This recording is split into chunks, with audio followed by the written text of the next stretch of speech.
folks. Welcome to the second take of the second You episode fucking idiot. of Oh this my. podcast. I don't hate George anymore. I hate you. So, we just recorded about a 20-minute long podcast. No, we didn't. We didn't record anything. We Fuckhead. just spoke a 20-minute long podcast. And then I discovered I was not recording. You don't tell him this. You just pretend like it never Right, happened. But now you're doing it. So the previous skit was brought to you by our sponsor, Die Hard. Die Hard Wives. 5. Yippee-ki-yay. And there actually is a new Die Hard coming out. We should review this actually instead. We should review the trailer. Let's do this. I'm not doing this. We gotta review the movie. Die Hard 5. First thing I come up with when I put Die Hard 5 is batteries.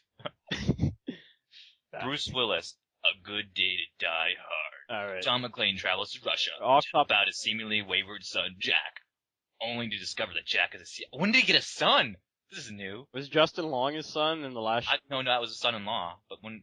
Remember? Because he was going to bang shit out of his daughter. You know how much time I spent watching Die Hard 4? Like, -1. I like the part where it was like, oh, you're out of bullets. Yeah, but I used a car or something. He took a helicopter out of the car. Okay. Are you ready to talk about this movie? Oh my god, let's watch this instead. This is getting heavy. Did you see The Last Stand with Arnold Schwarzenegger when he pulls the fucking Vickers machine gun out of the back of a bus?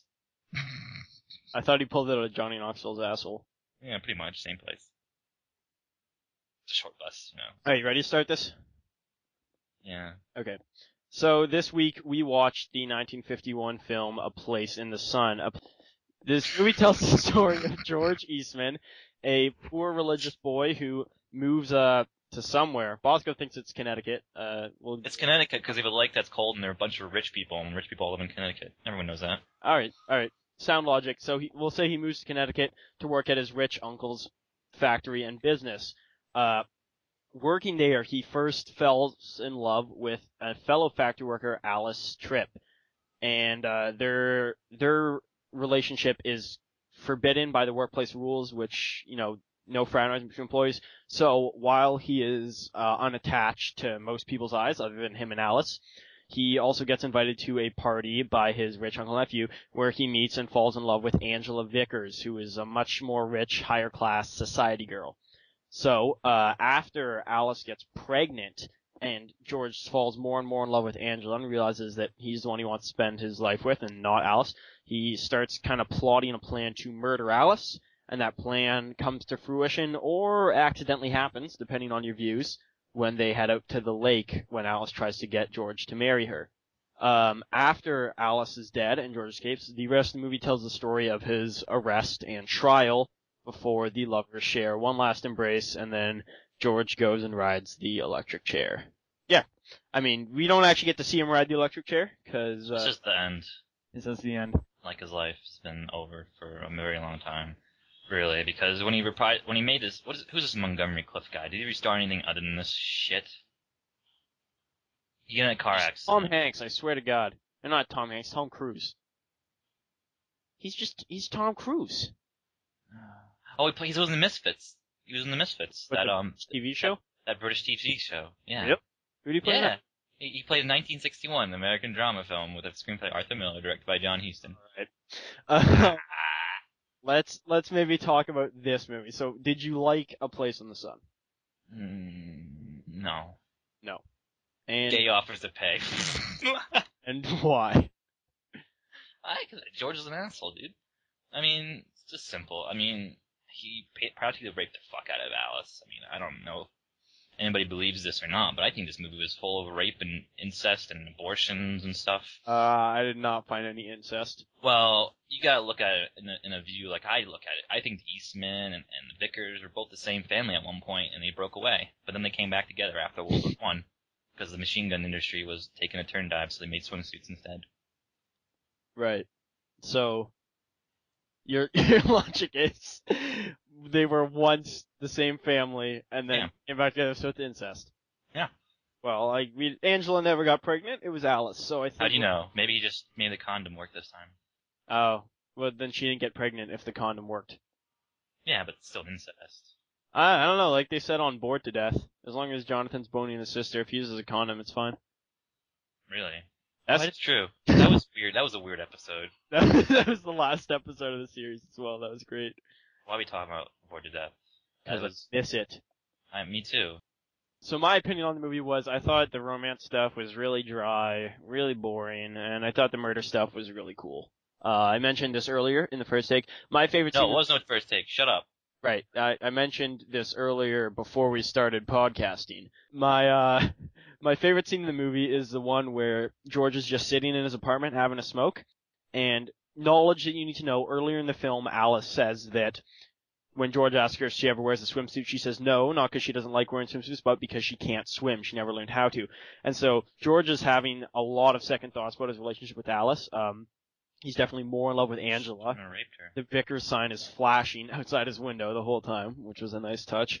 And so he's trying to figure out what to do with his problem now that Alice is pregnant and wants him to marry her. And he hears on the radio about people dying, large amounts of people drowning at the beach because they're not being careful. And it was just a great scene because the second they said it, like, even if you didn't even hear the detail earlier in the movie, you just knew he was thinking about killing Alice. And I thought that was a great scene. Thought the rest of the movie wasn't quite as great, but that one scene and the scene when they're on the boat before she dies were my two favorite scenes in the movie. So what were your favorite scenes then? I swear to God, if you watch the Die Hard trailer. I am. I don't know. I couldn't tell you what my favorite parts were of the movie because I didn't like the movie. Just hated it. Just hated it. I hated it. You hated it. I hated it. No, I mean, I guess cool things were like, when he was getting promotions and stuff, I'm like, oh, cool, he might not fuck his world up that badly.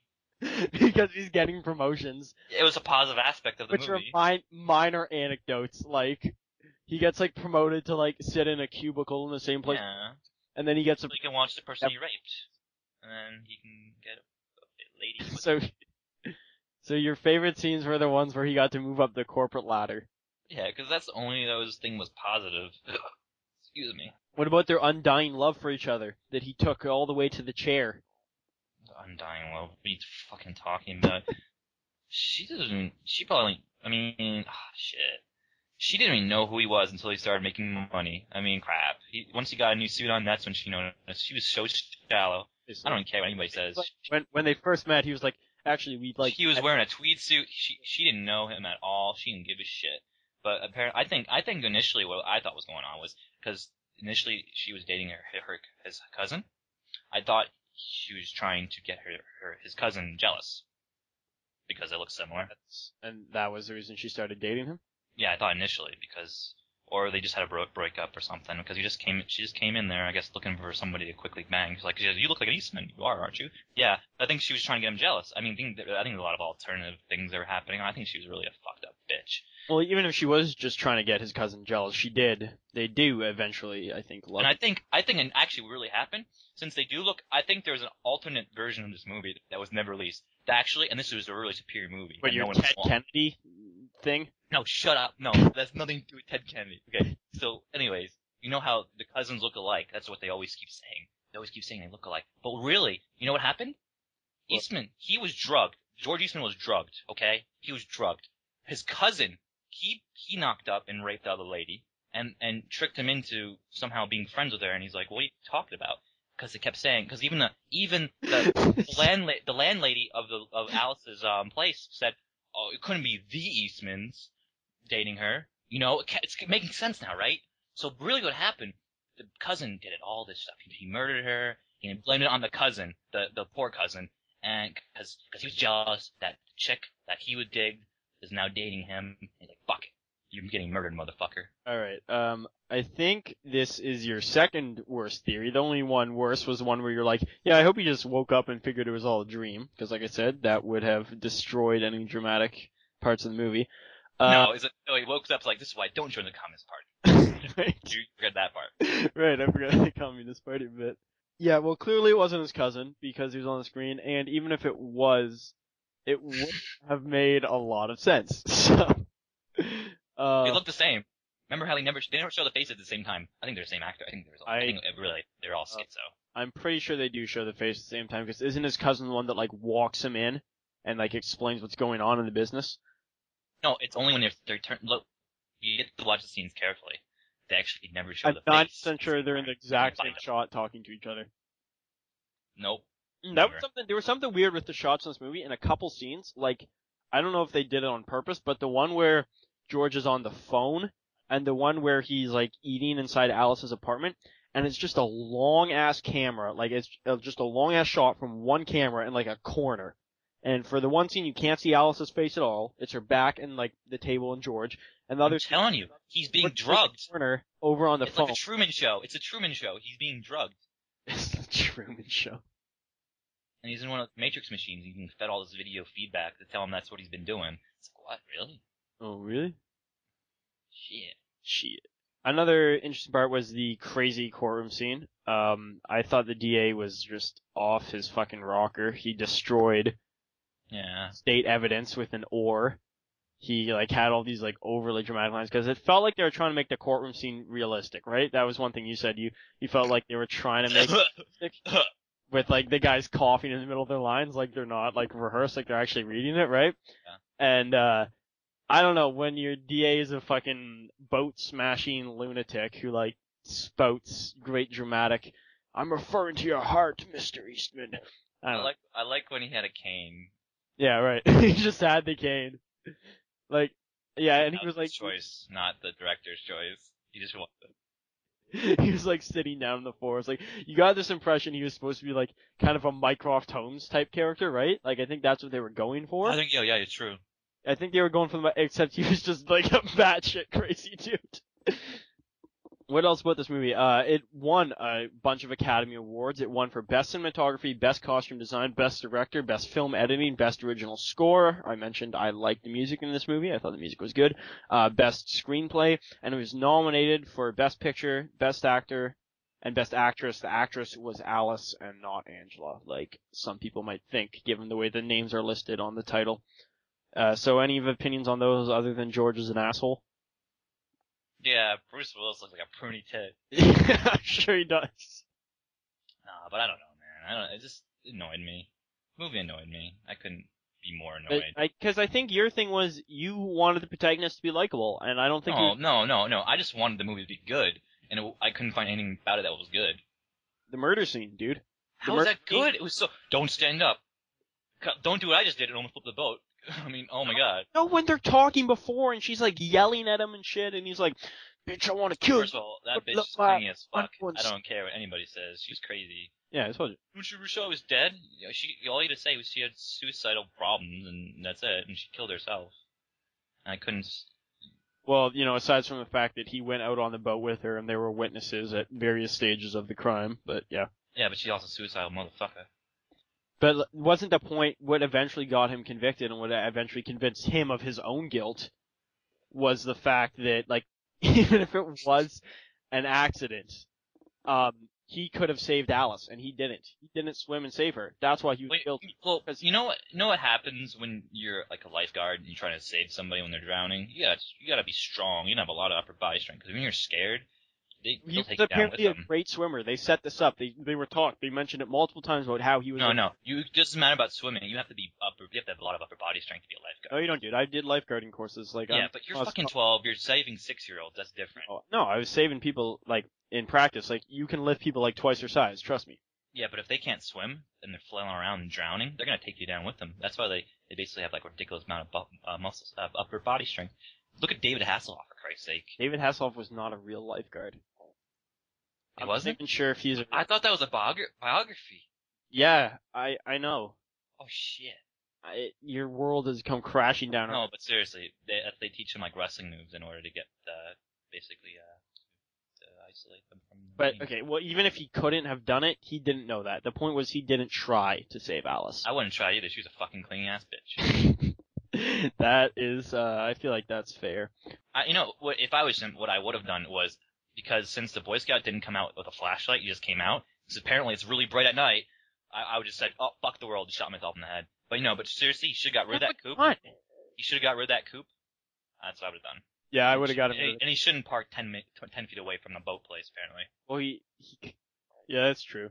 I mean, he kind of had to convince He's not. her. He's not a very smart murderer, if anything. No, well, wasn't that kind of the point that he was not the most competent at murdering her? Yeah, that's how I would have pleaded. Like, if I wanted to murder her, I would have done a better job at it. Instead. That was. I mean, I would have just said, well, look at all the fallacies I did. I could have done this a lot better. Yeah, I would have been like, guys, I'm much smarter than this. I would make an excellent murderer. Come on, trust me. Yeah. You're saying, well, what do you mean? I lied about running out of gas. Maybe I was trying to be romantic. Thought about that. Trick, Well, speaking of romance and murders, one thing I noted with this movie was I didn't know anything about it, right? And so I was not expecting this murder plot at all. So I came in expecting it to be like some old ass love movie, right? Yeah, and it's just like good. a love story, right? And so, but the love stuff, like that happens probably. Yeah, it does happen every so often. Yeah. Third of the movie, right? Like it falls just in that first third. He like his romance with Alice, like I don't know, they probably reached their romantic climax about 20 minutes into the movie. Same Angela. That's like I didn't really think she liked him at all until she got preggers. Yeah, you just thought he was raping her. Yeah, I mean she's like, oh no, don't, and then in the butter. One thing that did give me that idea kind of was when she was like, oh, my landlady's such a bitch, right? And she's so strict. And then at the end, the landlady was like her like friend and confidant, and she like yeah. And I was like, that seems a little off. So maybe she was trying to rebuff. I really think he was rapey as fuck. And then she got pregnant, and she's like, oh no, I get a baby now, yay! And she liked that. One thing I need to mention about this movie that no, I'm gonna ask you this question. Remember that time you got pregos? Didn't you love that man? Yes. Yeah, our child is wonderful. They said it wasn't medically possible, but who knew? Now it is. Now it is. One thing I didn't like about this movie was it kept introducing these like so-called, like there's a couple times with the like General Custer lookalike who arrests him, right? That like ranger meets out in the woods, and then also the priest at the end where you're like, who are these people? The priest looked like Sal from Mad Men, by the way. I swear to God he was Sal from Mad Men. Yeah, and they were just like, who are these people that are like dogging him now? Like, they just kind of threw characters in there at points, and I was like, it was really superfluous. Is that even a word? Yeah, superfluous is a word. I will bet money on that. Can you define it for me? Can I define it? Yeah. Dolphinitely. Okay. Superfluous. Let's find out the definition. Define at dictionary.com. By the way, audience, this is called padding. I mean, we don't really need to pad too much more. We're just, but anyways. Oh shit, that means we missed a bit where I was like, I broke the fourth wall. And I was like, okay, ladies, I'm not gonna rape you. Break the fourth wall. Do it right now. Okay, ladies, I'm not gonna rape you, and I will not try to murder you in a lake if you can't swim. I'll just be that honest guy, and I won't try to hide things from you. Okay. Thank you, lady viewers. All 0 of you. Mom, shut up. Okay. So, that's it for this movie. I guess you want to offer your final thoughts on A Place in the Sun? Yeah. I prefer it on a long beach. The wind in my hair. Right. So, on that note of gibberish, I found most of the movie not great. I did like those murder scenes that I mentioned. I liked the whole murder plot, but the setup and the fall off of the murder plot both left me pretty unexcited. Like, they could have at least made the jail interesting by having Elizabeth Taylor show up wearing something hot, but she showed up in like a nun frock. Yeah, but she's like 80 years old, so that's no way to do it. So I guess the moral of this movie, as I mentioned before, is George had 99 problems, and bitches were all of them. And the bitch swimming wasn't one. Ha! There you go. So next week, we will be watching the movie, the 1964 musical film, My Fair Lady, starring Audrey Hepburn and Rita Hayworth, George Clooney, and Pete Smith. All those people except none of them and Rex Harrison. Bosco says it's good, so we got high hopes for next week. Bosco doesn't say anything's good, generally. Because Audrey Hepburn's a very pretty lady. There you go. She's a very pretty lady. So viewers, thank you for joining us. Remember, we've loved you from the moment we saw you. I guess maybe even before we saw you. Goodbye. Can I do the closing song? Never mind. Whatever.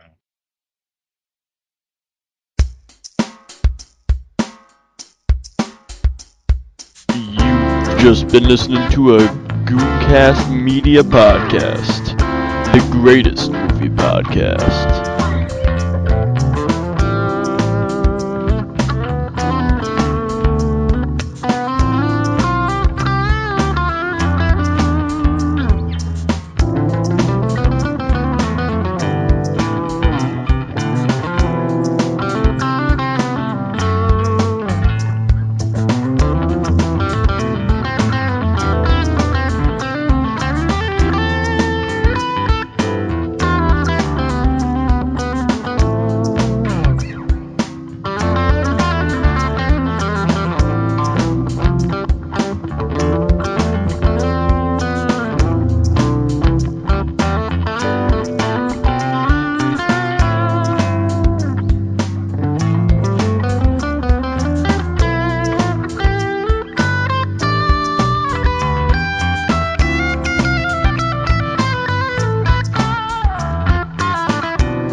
Record again. I forgot to record. Oh, I didn't record again! No, seriously? I would kill you. No, we're good. Alright. That'd be good. That was a good episode. It would have been better if it was a good movie. Alright, I gotta go play Company of Heroes and then go do orchestra shit, so I'll see you later. Peace. I played Company of Heroes with you? I'm really good. You're awful, but sure.